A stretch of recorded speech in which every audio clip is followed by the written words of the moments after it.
What's up, Barefoot Nation? This week we are doing a 1-year garden tour of my new gardens here at the Villa Barefoot. Let's go. So as you can see, this is what the lot looked like when I moved in just 1 year ago. You can see that it is not a big lot, all things considered, and the hardscape was mostly in place, although I have modified it quite a bit. And the dogwood tree you see to the right was totally girdled, so killed by rabbits. Well, a lot has happened since the last clip, but as you can see, I've gotten a couple yards of compost and I've put it on top of the grass. A few months have passed, and you can see that the amount of growth that's happened is just incredible. I mean, if you go back to the first part of the video, again, this was lawn in May, and it is weedy, but I'll get to that in a minute, but it's just absolutely insane, just amazing if you do the right things for the soil, how much growth you can get in a short period of time. Anyways, guys, you will see on the patio some 5-gallon buckets. These are both used for various things we use buckets for, but also to collect rainwater. So having them in highly visible areas will allow me to put them out at a moment's notice, because one of the weather patterns that I've been noticing is these kind of tropical bursts of rain. Not sure how else to describe that. Anyways, let's get into the plants. Alright, y'all, so basically we are going to go in kind of the same pattern as I did last year, and this is what I called the petunia area last year, which, if you guys remember, by the way, I don't know what kind of insect it is, but there's like a cicada or something, but so if you guys remember the petunia area from last year, you can see that it still doesn't grow petunias because I planted them this spring and they didn't do anything. So petunias for me are best in pots. But you'll remember from last year that there still is a Zingiber myoga white feather. And so now this plant is fascinating, grown in sun, which it doesn't technically want. You can see how small the leaves are and how short and bushy it is. So that's really fascinating. And this is basically how that tropical garden replant has gone. A lot of the cannas I was kind of complaining about, as I suspected, and they're dwarf cannas, so they haven't put on like feet of growth, but they have kind of done a little bit more. I still don't think I'm going to dig them up. And the South Pacific Scarlet even has good seed on it. But you guys might remember, you see some colocasia out here. Of course, I'll get to this guy in a minute. But you see some colocasia out here. These were the topic of my YouTube short about colocasia polar green. So they ended up getting planted in a nice little jungly zone, and these two out here, again, the soil is deficient in something, probably calcium or iron. So as we move closer to autumn, I'm starting to do cleanups for people. I'm going to be putting all of their leaves here and improving my soil.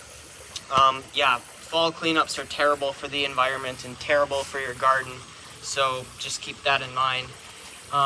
Although, you'll notice that this polar green, for whatever reason, the soil is more fertile or has something in it here that it doesn't over there, because if you look through this gorgeous Heart of the Jungle tarot, you can see that those colocasias basically haven't grown. They're still tiny, and so therefore, because of that, they're going to need a lot more mulch in the winter. Tag says they're hardy to zone 5, but I'm still going to mulch them at the very least for the first year. You'll be able to tell if they're hardy to zone 5 truly, because this should be a running variety of taro, so it's going to make a ground cover. And so just like Heart of the Jungle. And so because it's going to make a ground cover, let's say that they get mulch in this area here where they are, what's going to happen is you'll notice them popping up in other areas outside the mulch pile and possibly far away from the mulch pile. That's how you'll know that they're truly hardy to what the tag says. Backing up a little bit here, this is a Colocasia Heart of the Jungle, which is now grown by proven winners.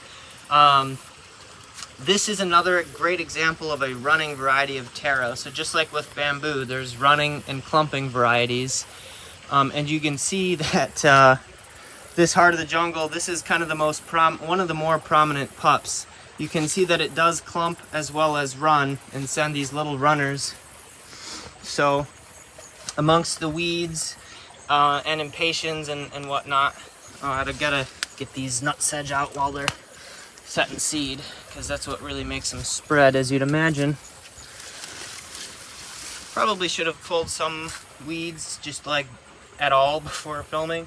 But anyway, if you look carefully in this area and even elsewhere in the garden, you can see, ow, fucking kicking rocks over here.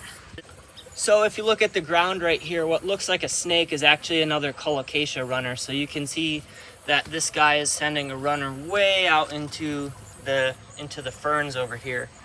So you can imagine that Heart of the Jungle in a tropical environment is going to form a beautiful ground cover, which isn't a bad thing. It's just something that needs to be planned for, and it's going to go even more bonkers if you plant it in a water feature. One of the other plants that I showed in that video last year was the Sable Minor, which has put out amazingly two new fronds, and it's working on its third.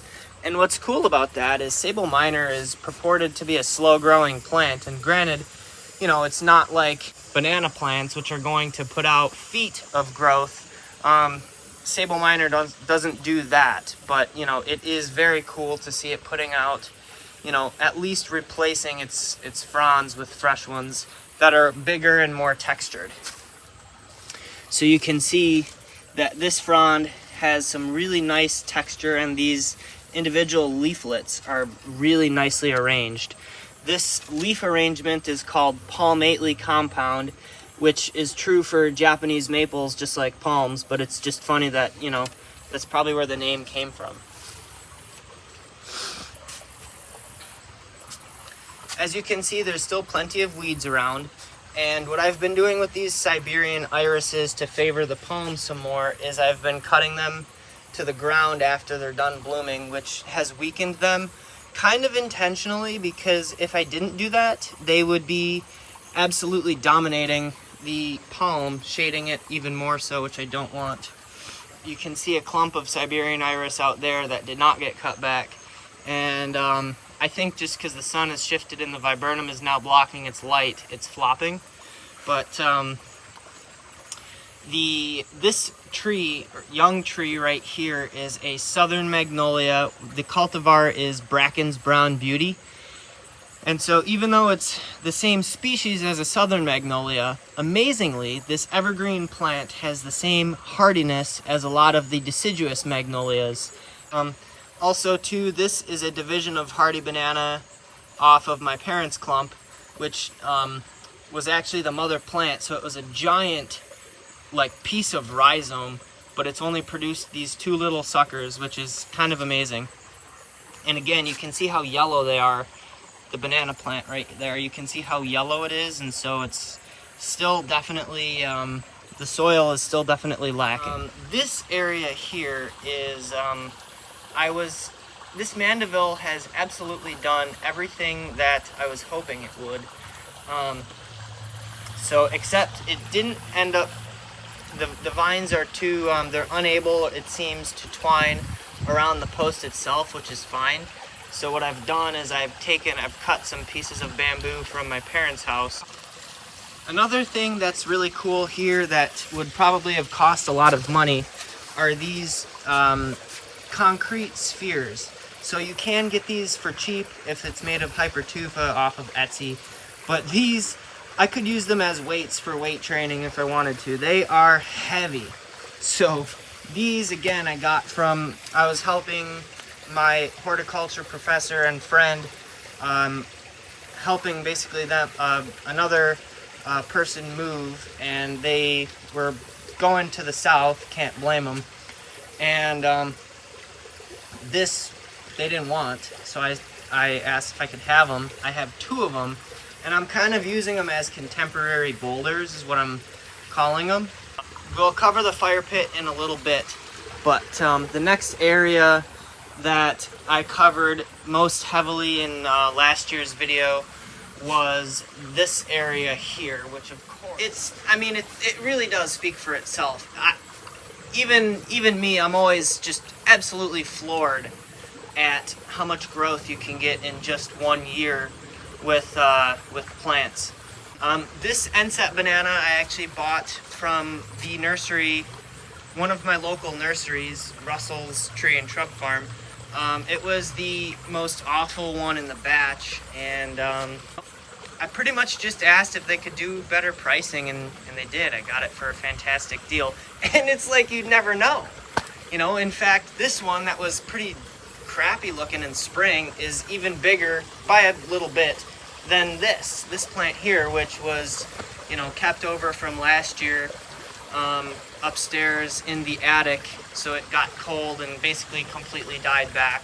So you can see too that I'm always continuing to improve the garden and try and make it more cohesive.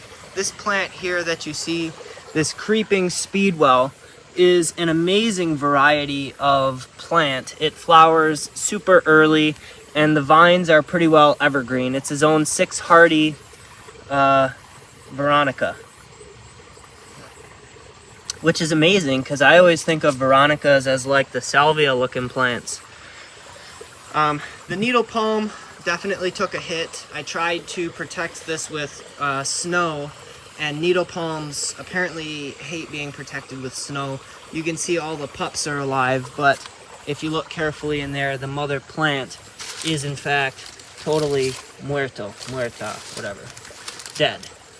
I stuck some nasturtium seeds in the ground here, and they have done pretty well, but I mean, again, it's with the intention of using them in salads, but I do have rats here, and that's an issue. Another thing you'll notice here, which is a theme from last year, is I have retained all of the clover and creeping Charlie and bindweed, which most people would want to remove, but I have, and obviously the bindweed can and will use your plants as a living trellis. All of this I do remove, and I've found that if you keep the bindweed in the shade with its tap roots, which again, you probably couldn't tell by looking at the growth and looking at the surface of the soil, but if you dig down a little bit, it is still heavy clay, which a lot of weeds we do tend to demonize, and what all the weed is trying to do is take the soil from junk soil and make it into something better, which again, it's like, it can be frustrating to deal with, no doubt, but in the long run, I think it's absolutely worth the frustration. This was one Marguerite sweet potato vine in spring, and I planted them here this year.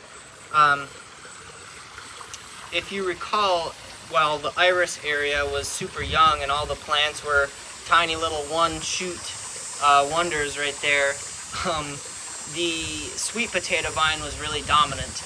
But now, after only one winter, well, I'm distracted, but we'll get back there.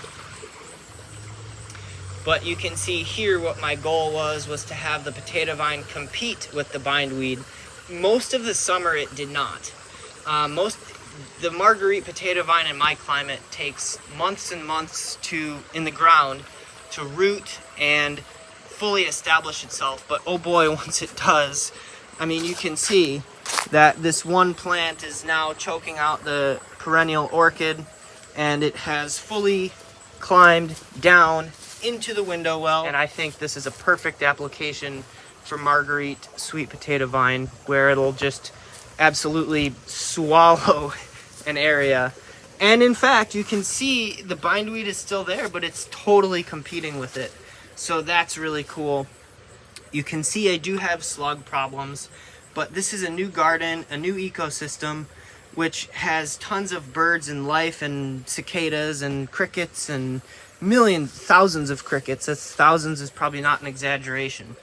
But all of these creatures are going to find an equilibrium. So do the pockmarks in the potato vine look bad and cannas? Yes, they do. But again, it's something that I'm willing to deal with in the short term to have the ecosystem balance itself out. Because again, nature loves equilibrium. So this year, yeah, there's a ton of slugs because again, it's a new garden that has started to really establish itself. But take note too, there is not a lot of native plants in this particular section of garden, and the native plants draw in the birds to eat the slugs. So that's something I could probably work on. Although, heading in this direction on the note of plants in this vicinity, this is a Philostachys atravaginata, which is a type of cold hardy timber bamboo. And so my goal for this area here is basically to have a miniature bamboo forest, which this is a running bamboo and it will absolutely do that. Knowing how to control running bamboo is absolutely imperative, and I have a video on that, which I will have a link in the description. Right here you can see some ginger, and this is real ginger, which can and will be harvested at the end of the season, basically after it frosts off. Sometimes you can take plants or like products in the grocery store and you can plant them. That's the case with this ginger here.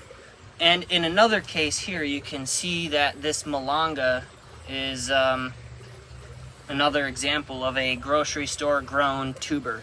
While we're talking about food plants, this here is a sweet potato vine. So again, this could be something that I could harvest in the fall. This is an Orinoco banana, not the dwarf Orinoco, but the full-size parent plant. And while it was younger, it had a lot of these beautiful red markings on it and was very much so comparable to Musa zebrina, which is pretty amazing because Musa zebrina is a gorgeous variety. I did gloss over this plant here. This is a white giant calla lily, which bloomed a single flower, but for most of the summer up until pretty recently. So that's a really cool plant. I love this. It's just unbelievable that this, I mean, again, I've had the plant for years, but it was in a pot. And pots, it's just unbelievable how once you get it in the ground in the right spot, how just much they explode. This here is an autoleucon laurel. And so this is a nice broadleaf evergreen shrub. You'll see in a later garden tour that's probably a post-frost, the F word. That isn't the F word. Post-frost, you'll see all the broadleaf evergreens in this garden really shine. But right now, all of the beautiful tropical plants like these gladiolas, which stayed in the ground all year, even in zone 6. Again, right plant, right place. I feel like I've heard that before. This here is a needle palm, which this, if you remember, was the plant that was in the focal point bed against the house, which, again, it had pretty bad spear pull in spring. So what I did is I used a garden fork, not a shovel. So I basically retained its entire root system and pulled it all out, and I planted it over here where it's not going to get the snow cover, but it is still in a pretty warm, protected location. As noted by these calla lilies, which came back from last year. Another laurel right here. This is a skip laurel. So this is kind of the upright brother to the autoleucon, and or just full-sized or bigger version, more rounded. The cultivar here is West Coast. Something to take in mind, or something to take note of. So this West Coast laurel is in a pretty good amount of sun, buffered from the western wind with the fence and my neighbor's house. And so even though this is not as hardy as potentially other laurel varieties, it is going to do better here because of the area that it's planted in, to include the sunlight. The sun will be able to put more sugar and nutrients and storage away for the plant to do well when it's warm in the winter. When it's adverse conditions in the winter. This is the Bracken's Brown Beauty that I unboxed from Wilson Bros last fall, which has amazingly, again, just come through the winter perfectly. And you can see it's even flowered a couple times. I'm imagining that they didn't really have fragrance, but I think that's probably because of the chemical fertilizer that the growers almost definitely used. So kind of moving this way, you can see here I do have some native plants in this vicinity. I have two iris versicolor purple flames and also a volunteer Asclepias incarnata, the swamp milkweed. This plant, as soon as these seed pods are ripe and start to burst open, I'm actually going to remove the whole plant, I think, and take it back to the wild section.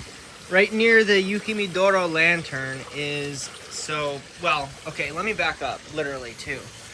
Here I have 5 Agapanthus navy blue, which, in my opinion, is the best variety of Agapanthus. Not only because it's hardy to zone 6A, but because it has a super long bloom time. I mean, these Agapanthus started blooming in like mid-July. With the Agapanthus, I'm talking about these guys here, which also still, even the seed heads, you can get an idea of how large they are, but the flowers were even bigger. So these guys started blooming in late July. And in case you've never seen Agapanthus blooming, they have what I consider to be a true blue flower, which, as many gardeners know, is pretty rare. Kept on going really throughout the entire month of August, and we're holding on to their last couple flowers into early September. So I mean, for an Agapanthus, that's spectacular. There's a Rhododendron taurus, which is a true red flowering rhododendron. There are some hardy perennial Blatilla orchids. So these are all Blatilla of the species Blatilla striata. I do have the yellow flowering Blatilla ocracea as well. But I'm going to highlight the Blatilla striatas all next spring when they're flowering and when they have more to look at, even though they have grown tremendously from last year. Again, it was just a little 3-inch cup. These are all from Plant Delights, different varieties, so it's a really nice plant that was rather pricey, but again, it's right off the patio, so it's important to me to have some rare stuff. This is an Alocasia calidora, which, as you can see right there, was flowering this year, and I didn't cut the flowers off, so the plant is not too impressive because it put all its energy into the flowers. Given that, I'm toying with the idea of just mulching the heck out of it and keeping it over the winter in the ground outside. But again, I had an Orinoco banana where you see this Colocasia gigantea, or Leucocasia survivor, little pup. That's a story in itself. But the Orinoco didn't survive here, so I'm not sure that this will be warm enough. As I had mentioned, this is kind of what I call like a stylized meadow, or probably in reality it's just a meadow. It's not exactly stylized because it's pretty wild. Basically, the backbone of this little vignette are irises and gladiolas and crocosmia and different varieties of the aforementioned, which all just absolutely have a riot of color first thing in spring and in summer, early summer, with the Japanese irises. There's also another iris versicolor purple flame right there for some cohesion and to kind of make the pathway look like it was cut through the clump. These gladiolas are from last year, so I can't tell you the variety. Amongst the smartweed and sedum, I also have another Blatilla orchid. This one is Albo striata. And again, I'm going to highlight all those Blatillas when they're blooming in spring. But the smartweed that you see here, this is all, I was originally calling it Persicaria.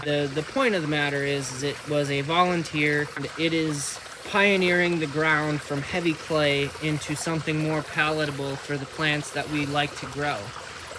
But if you look into the smartweed, I planted a Sable Minor McCurtain, which is one of two.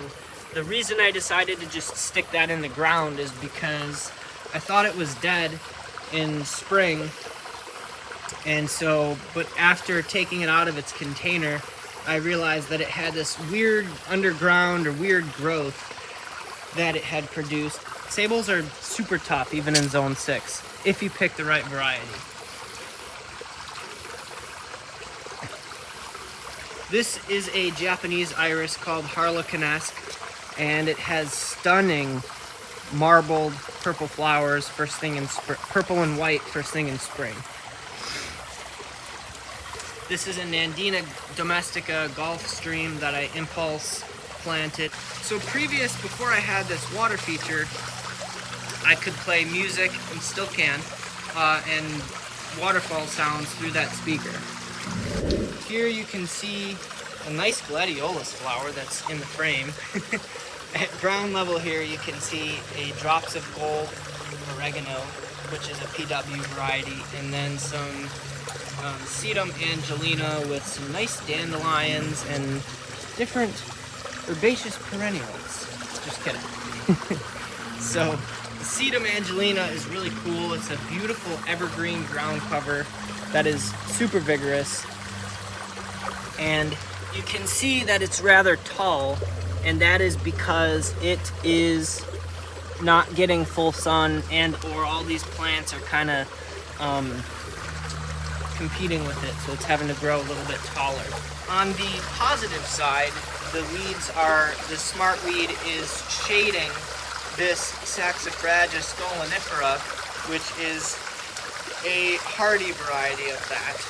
I also tend to think that Saxifraga is a genus that's a lot more cold hardy than we give it credit for.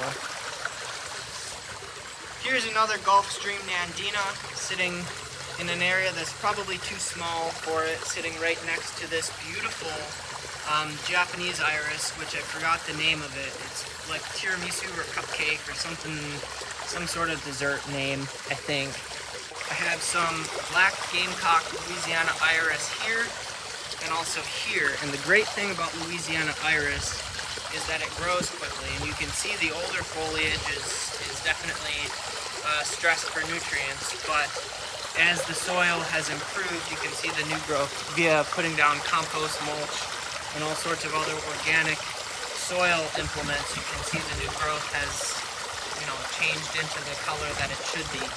Again, these were divisions out from my grandmother's garden in this case, and so again, it was just a little tiny chunk of rhizome rooted into a 3-inch container last year, totally smothered by potato vine, which has since this year absolutely taken off, which is what you'd expect, and it's beautiful.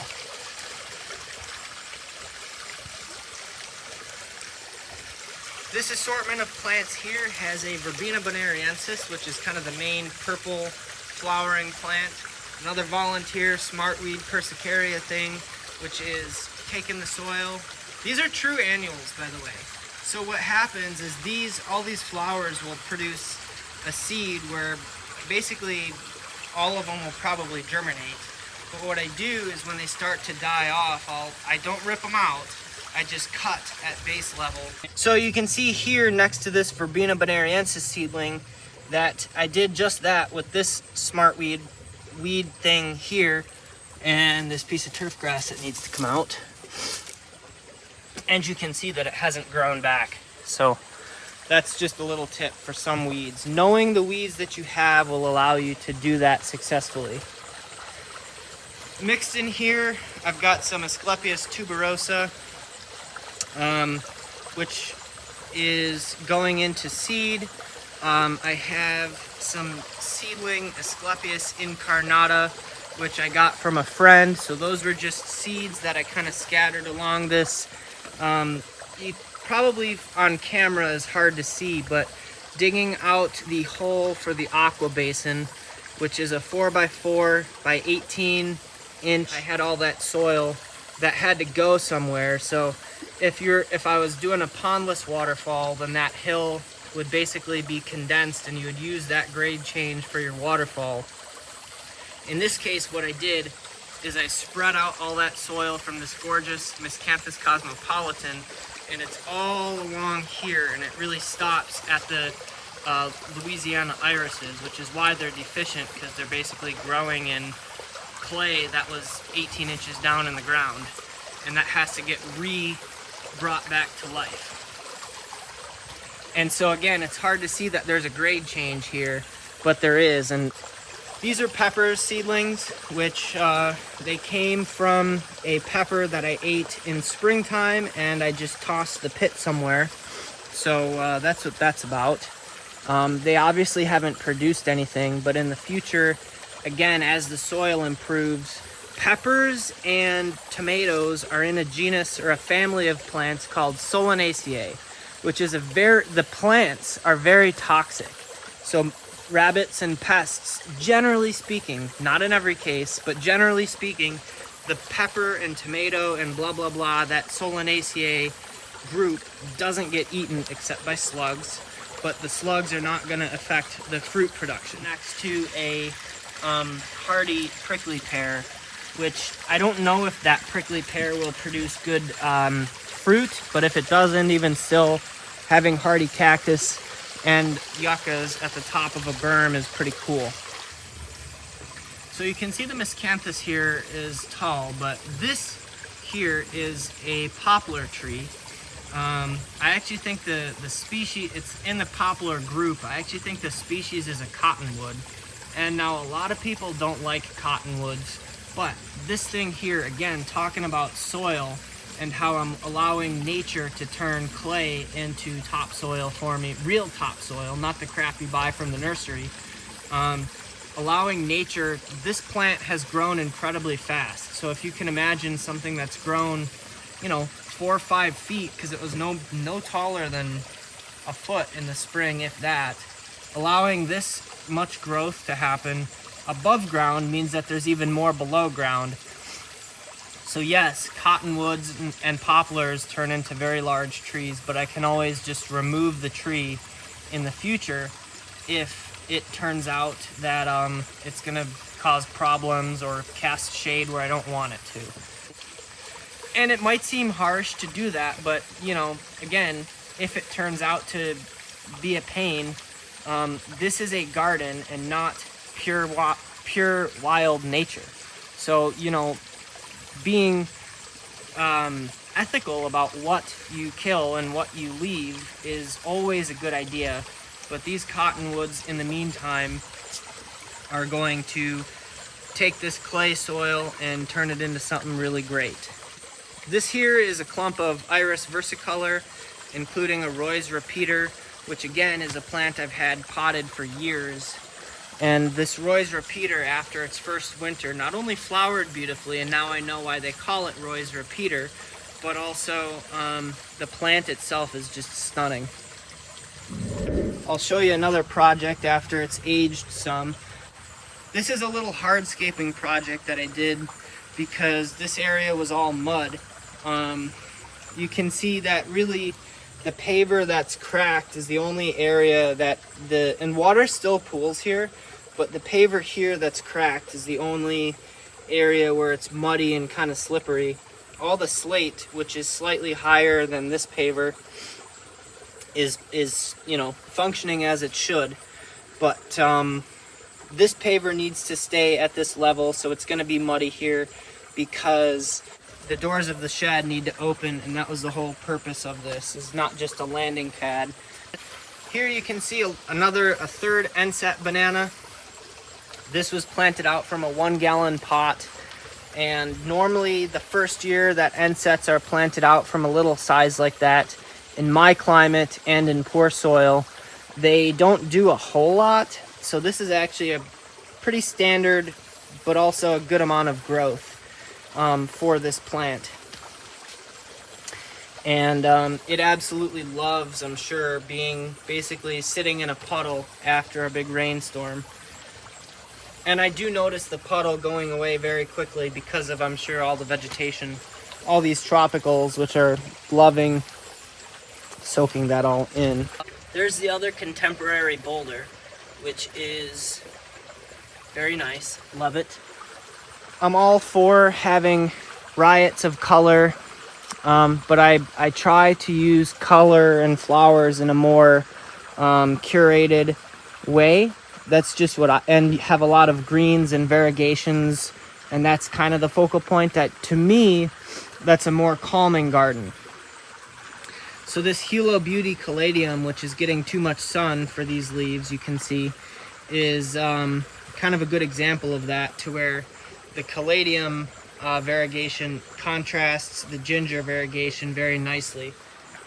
This combination of the Enset bananas with the Alpinia Zerumbit. But this right here is a combination that I've been wanting to plant out for years. Now the Gora is kind of in the way, but these are incredible in and of themselves.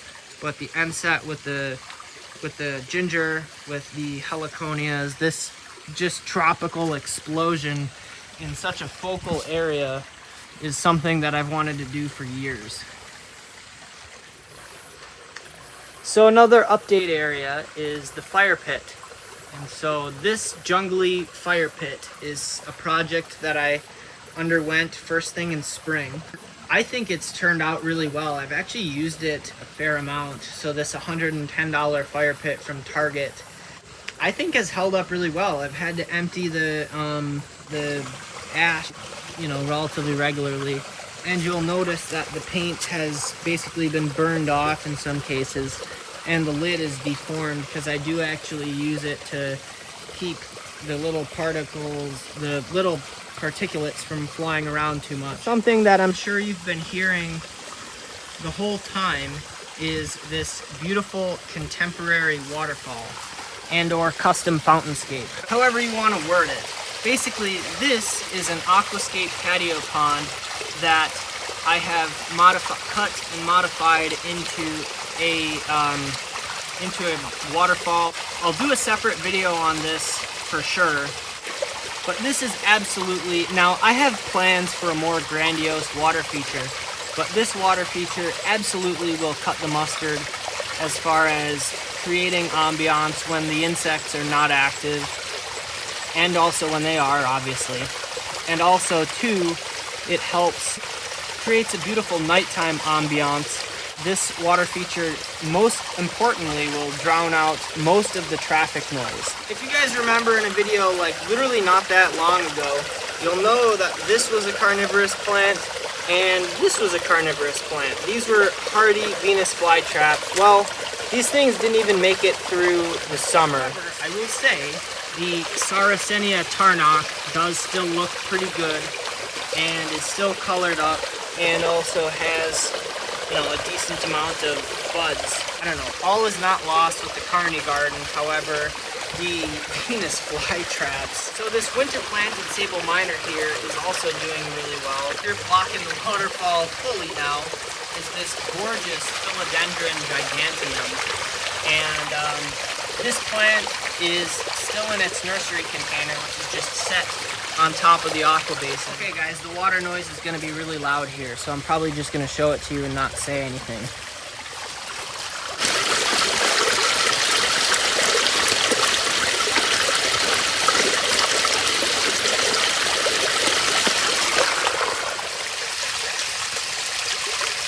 And so you can also see here too that this water lettuce is growing completely on this boulder. You can see it's moist and gets some splash, but this is a really cool application for water lettuce. And I also have some in the total shade, and only, gosh, it's got to only be a centimeter of water, but look how happy it is. It's unbelievable. These water plants are extremely versatile. And then of course there are some beautiful other aquatic plants in the main kind of bowl of the water feature. You can see some more water hyacinth, which they don't really spread all that much, but in this application, but the light at night will shine through that white portion, and it's absolutely gorgeous. The other main colocasia you see here is a Maui Gold, and then this one here is a Hawaiian Punch. So all these colocasias are clumping taros, so they're not going to send out the long runners like the Heart of the Jungle at the beginning of the video. So they're going to be well behaved in a water feature, you know, long term, which is important to minimize maintenance. You can see here also there is a Thalia dealbata, which in the sun, predictably, has sent up a beautiful flower stalk, although it's starting to go to seed. So, yeah, super cool. I think as far as tropical design goes, the bowl fits in really nicely. Like, I've seen some water features in other tropical areas that are kind of similar to this. Sweet potato vine underneath the bananas has grown exactly as I was hoping it would, which is just amazing. It's beautiful. I love it. I'm going to do a separate video on these containers that I planted up in spring. I'm actually surprised how much I'm enjoying some contemporary elements like the spheres and these pavers, these cut pieces of slate, and kind of the different contemporary elements in the garden surrounded by the natural jungle. Another update for you guys are these raised beds that I put in earlier this summer from Epic Gardening. These are the Birdies Urban Corten Steel. These two, this one came finally, and I think that it looks good. And then the overplanted main tall bed here is abundant, to say the very least. It's really, I'm kind of shocked, to be honest. So these, I mean, I shouldn't be, because it's all good soil and all the things I always am talking about. The pineapple sage cutting has obviously taken really well. This hot pepper has taken really well. This I'll bring inside because you can overwinter peppers. And then the broccoli has actually done pretty well. The Brussels sprouts, not as much. So I hope I will be getting a harvest of broccoli later this fall. The tomato plant that my dad grew from seed has done what tomatoes do. West is that way. Originally, I had spruce trees planted to make a windbreak, but this is a small garden, and those native white spruce would have taken up a lot of space. I do still have a white spruce, a young little one, for the eventual habitat that it'll create.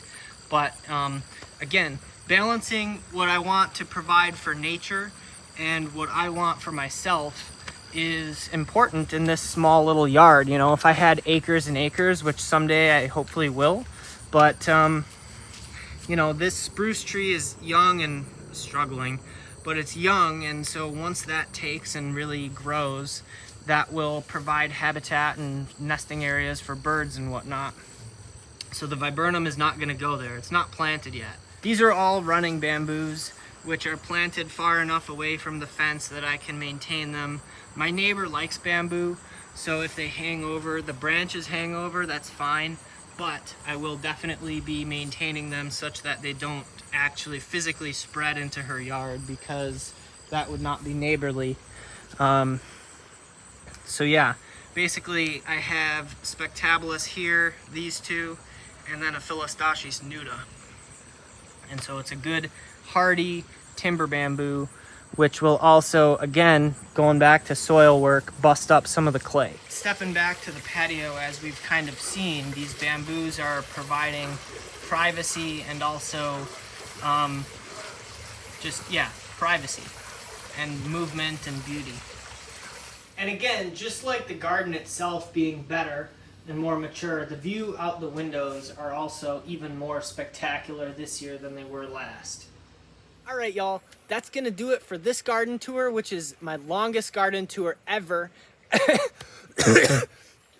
As you can see, I've been talking for quite a while. This But if you've stayed to the end, you have seen all of my projects, updates on all of my projects that I've done to date. And so thank you so much for watching. If you want to see more content just like this, be sure to smash the subscribe button. And also, if you like this video, be sure to drop it a big ol' thumbs up. And of course, drop a comment down below. How long is too long? I mean, this is going to be fun to edit.